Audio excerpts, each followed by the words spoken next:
Well, I don't know if this is going to make any sense or not because this is my first attempt at addressing this concept, which I am going to call the hope for parallel minds. I think that's probably the basis for all relationships, some of which end up in marriage. You hope you have parallel minds. And the conversations will take into account each other's feelings with some kind of magical understanding, which is impossible. But one thing that's become really apparent to me lately is that, the fact that everybody's on their own track. Everybody's got their own things going on. Now, that may sound like a stupid statement, obviously. Of course, everybody's got their own things going on. But for, I don't know, maybe it doesn't matter. But I think we all have this concept of, I'm going to find somebody who really understands me, and I'm going to be able to talk, and they're going to be able to relate, and we're going to be on the same wavelength, and we're going to go forward together and conquer the world. Oh, fuck that. That ain't happening. I mean, I don't know what the divorce rate is. I know it's big. And I'll tell you exactly how big it would be if people didn't feel financially trapped in relationships. It would be 100%.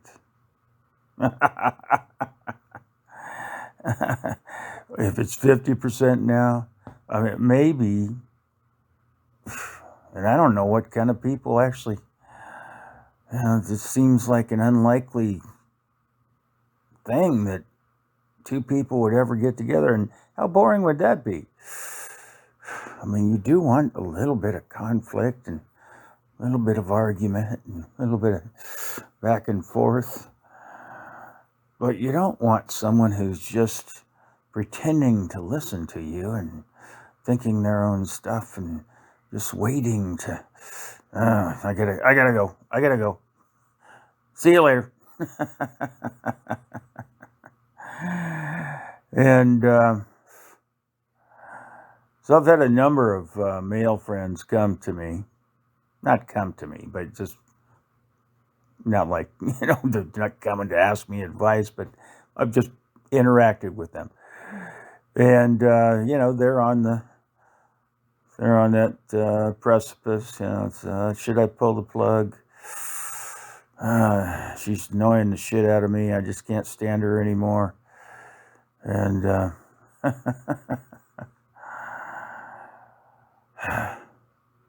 so it's a dream, isn't it? It's a fantasy that you're going to find someone who's just like me, and you're going to go along, and you're going to be able to say whatever's on your mind, and the other person is going to nod in agreement or acceptance or whatever. That's just not a reality. If at this point in time where, the fear of God and until death shall we part, when that's not a real thing anymore, and we have access to so many different ways of thinking and so many other people. I guess it's just a concept for us old fuckers. We used to think, yeah, you're going to find somebody, you're going to have this magical relationship, and but I never really saw one. Did you? I mean, there was some joking going on. Yeah, I remember my grandparents, and I remember my great uncles and aunts, and they'd known each other so long that they'd make fun of each other, but they really didn't like to hang out with each other at all.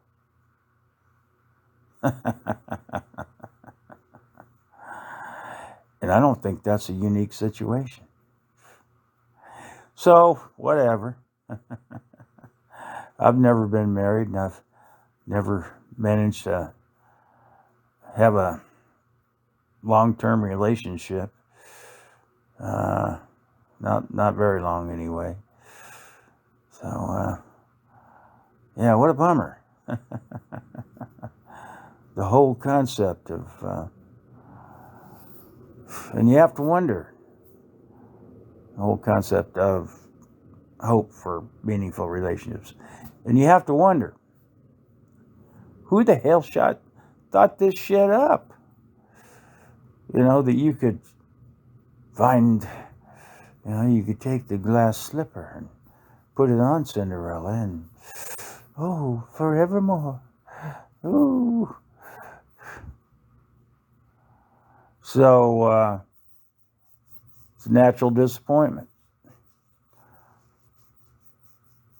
And I don't know if anybody ever accepts that it's just not possible.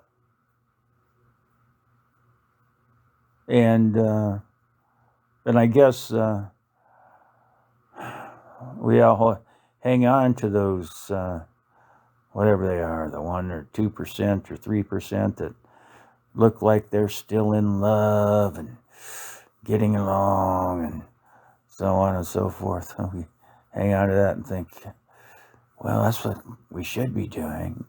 But there's something wrong with my wife or my husband, so we can't do that. But that's what should be happening. Oh, fuck. I'm going to bet those people are faking it. They're faking it. I mean, take a look at that movie on Golden Pond. Yeah, I don't think it's so much that you fall in love. I mean, wonderful movie.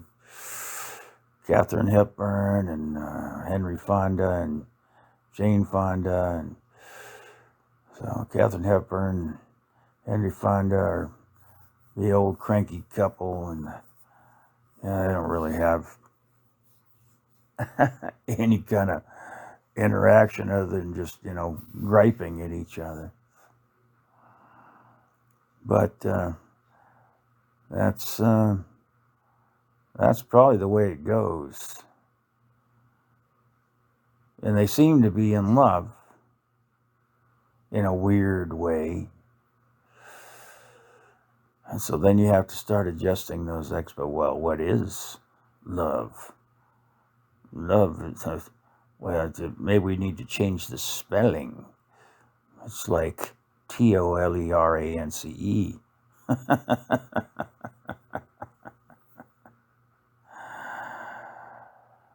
And so what love comes down to, in my opinion, is just the comfort with the familiar.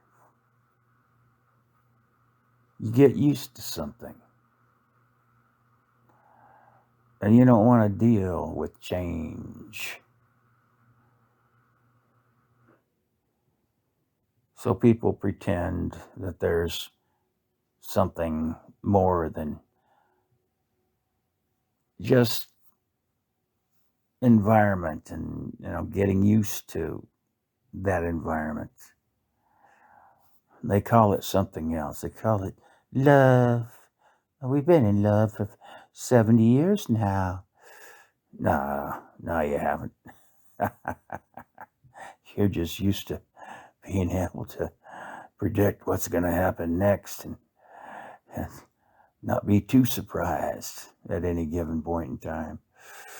And you don't want to deal with something new or unexpected, which were the exciting things when we were young, right? And then at some point that shift hits. Some shift in your mind. You go from needing to experience new things to immediately needing to not experience new things.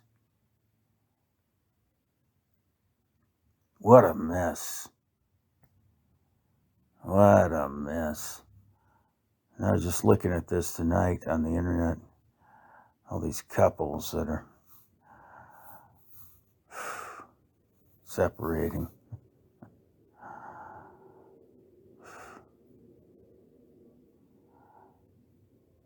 I guess that's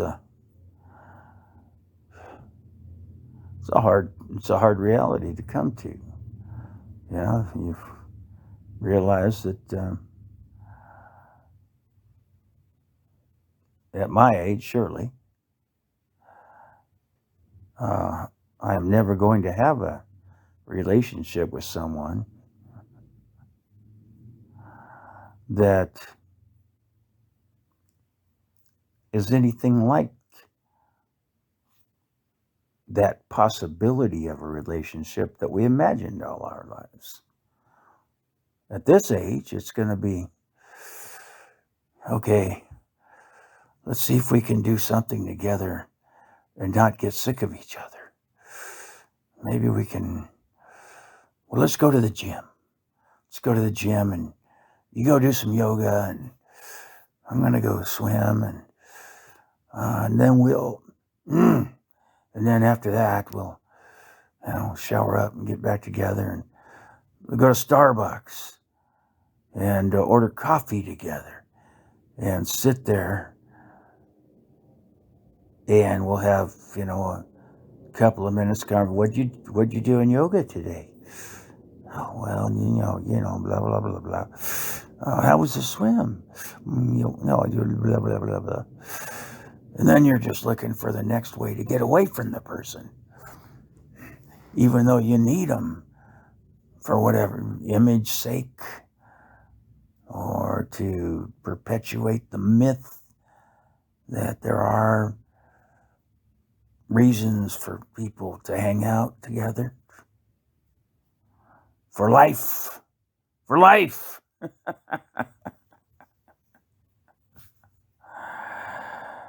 Oh boy. There has to be a book written on this somewhere about the impossibility of permanent relationships. It just doesn't work. I mean, so now, and here's the contradiction, and I've already contradicted myself, but you want the familiar, but at the same time, you get so bored with the familiar that you can't stand it so much that you got to get out and find something unfamiliar, new, now in the form of another person. And you get a little bit of that, and then you realize, well, that's not that different. I'll get tired of that too. So I guess it comes back to that classic saying, you're born alone and you die alone. And I'm fully on board with that now. But I do like to glance off of people here and there. But it doesn't take long to realize, okay, that's enough. Go away.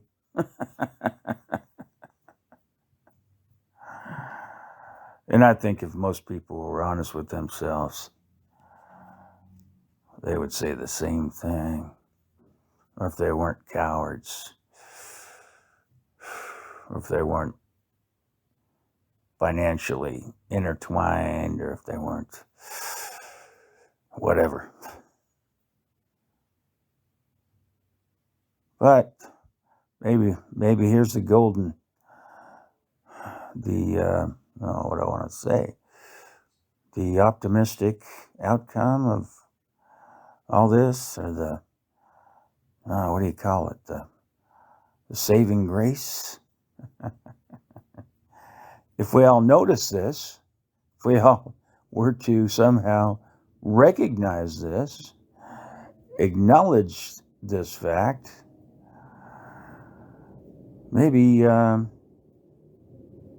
we'd be better off together for maybe a little longer than normal. Yeah, you get together with a friend, you go, hey, we're going to get tired of each other here pretty soon, but let's see how long we can make it last.